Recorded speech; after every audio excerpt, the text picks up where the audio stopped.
The biggest thing I would be on myself about is not trying and just giving up. Like, cause you can't fail if you're trying. Right. You tried. You're doing it. You putting in the work. And I'm gonna just say it one more time. If you're not trying, that's when you're failing. That's right. Yeah. So this video is about Megan Thee Stallion, and I've just seen her name pop up more and more, over the past few months and over the past year. And I dug into her interviews a bit and found a lot of really inspirational content, and she has a lot to say. And particularly, her drive and her work ethic. She's involved in so many different projects and is just everywhere right now. So I wanted to dig into that a bit. So I hope her story and her interviews give you some inspiration for your own work and projects.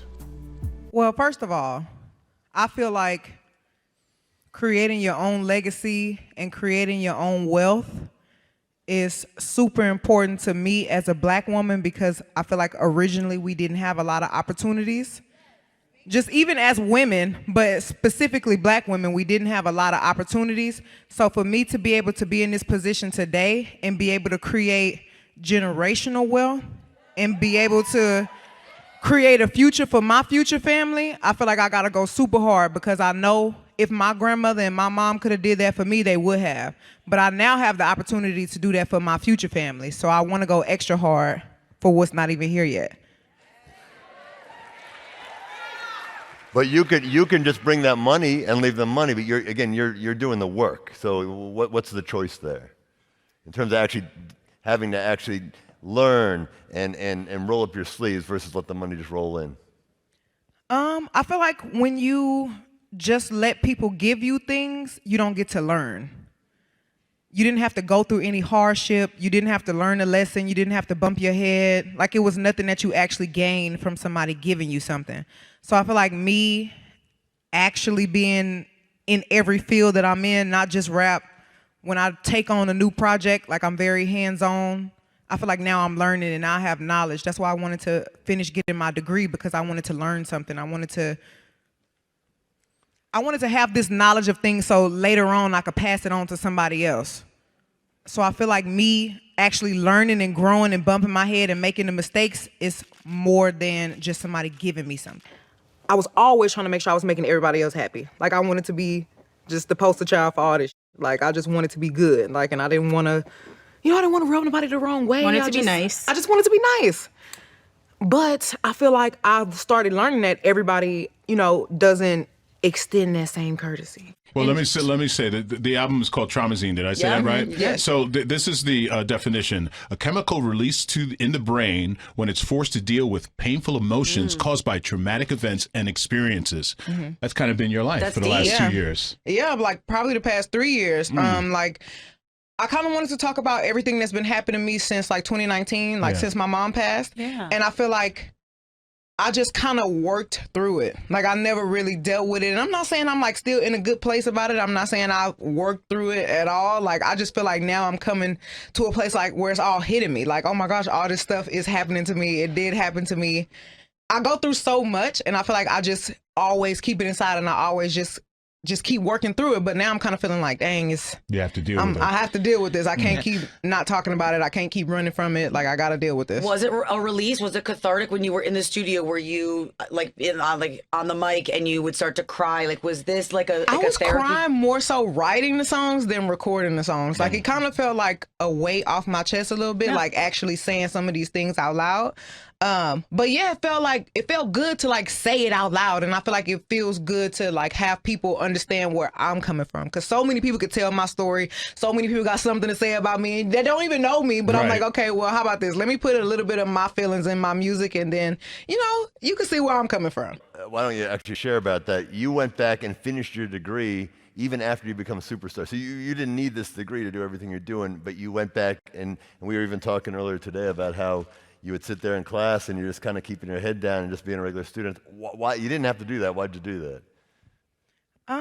Okay, so 2 things. When I originally went to college, I knew I wanted to be a rapper, but I knew I wanted to finish school, but I didn't treat rap like it was a plan B, and I didn't treat school like it was a plan B. Like, I was always like, I got 2 plan A's. I know I could do both. Okay, you could do whatever you put your mind to. And I just wanted to prove, honestly, I wanted to prove to myself I could do both because my grandma didn't think I could do it. She was like, Megan, if you want to be a rapper, you just need to drop out of school. And I was like, no, girl, I could get my degree and I could be Megan Thee Stallion too. And before my great-grandmother and before my mom passed away, they saw me going to school. They saw me being Megan Thee Stallion. And I had to get my degree. I had to finish my degree because I felt like I owed it to my mom and my grandma. But doing it, I just remember how I felt actually going to school and actually learning. And I like to learn. I don't feel like you will ever get to a point to where you're too old to learn anything, or you too famous to learn, or you too rich to learn. Like, I feel like learning and knowledge is important. So I never felt like I was gonna be rapping for my whole life. Like, there's other things I wanna do besides music. So why not gain this knowledge, and why not get my degree in health administration, because I know I wanna do something other than rap. And I need to be knowledgeable in this field so people could take me seriously. Because it wasn't given to me, I earned it. I stuck out school. I did this. I was willing to learn this, and I finished. So now you have to take me seriously because you didn't get this to me. I didn't just up and decide I wanted to be in this field. No, I went to school for this, and I finished it. So now you have to take me seriously. Like, first of all, I stay up all night thinking about all kind of stuff. I'm writing random lyrics. I'm just thinking about what I want to eat the next day. Maybe I shouldn't eat right now. It's 6 o'clock in the morning. Like, you know what I'm saying? But my album is out. I was so on edge about the album because this is like the first time I've ever been so personal. Yeah. And this is like the first time I've ever treated my music like this. Like, usually I write music and I'm like, okay, I'm sad, but I'll write body. Or like, Right. or you know what I'm saying? I'm upset. Okay, I'm writing freak nasty. Like, Okay. you know, but this is the first time I've like written music about how I like actually feel and not how I want to feel. This is the longest time I've ever taken to record an album. Like, I had at least 50 songs recorded for this. Oh my gosh. And we only chose 18. How do you do that? It was hard because as an artist sometimes, like, your label can kind of try to control you and tell you what to do, like, and they kind of pick your songs for you. Sure. But I feel like I made it a point to write all songs that I loved and I liked and that meant something to me. So no, out of however many songs I wrote, all of them felt good to me. My mama brakes was so bad on her car. Like, them, let me not even curse, but them brakes was screeching. Okay? Like, you know when you need some oil or whatever be going on with your car, your brakes be hollering.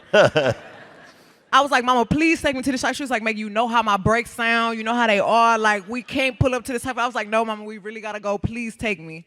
So she took me to the cypher. We pulled up screaming. We pulled up screaming. I didn't let my mama hear what I was about to do. I didn't let the boy hear what I was about to do. Like, nobody knew what I was about to say. I don't even think the people knew I was coming to the cypher.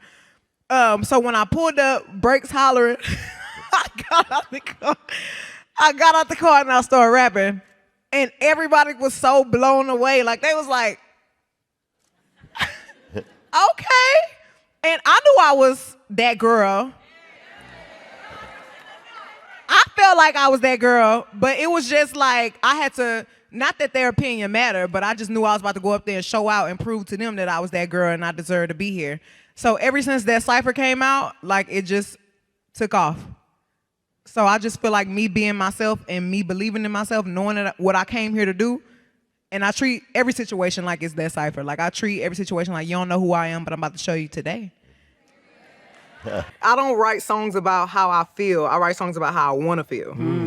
So I feel like on this album, it's probably the first time I figured out how to talk about what I want to say. Like, I express myself a little bit more. I feel like I was always taught, don't go up to that school and put them people in my business. And I feel like it's been so easy for people to tell my story for me, like, speak on my behalf, because I'm like a nonchalant person, I feel like, and people be talking about me and I'd be like, okay, go with it, fine, sure.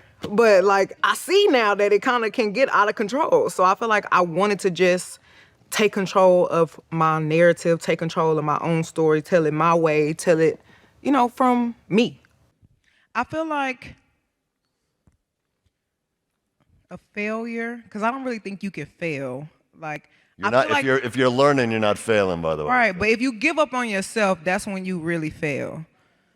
I feel like the time where I feel like I almost failed is when I was ready to give up on myself. Because when you feel like you have the whole world piling down on you, or when you feel like this is just too much, I can't do this, I don't want to do it, when you just feel like I don't want to tolerate this no more, I ain't doing it, that's when I feel like, okay, I'm about to start failing if I give up. And the only way you could fail is if you don't try. So the biggest thing I would be on myself about is not trying and just giving up. Like, cause you can't fail if you're trying. Right. You tried. You're doing it. You putting in the work. And I'm just say it one more time. If you're not trying, that's when you're failing. That's right. All right.